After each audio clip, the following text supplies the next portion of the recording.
వినపడాలి అంతే.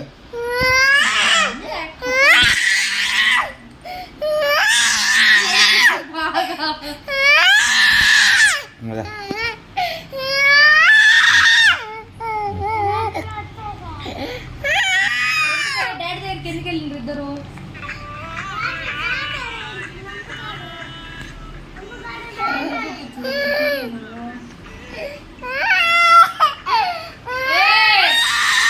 ఏంటి సొంతం నోరు మూయ్. ఇంగలే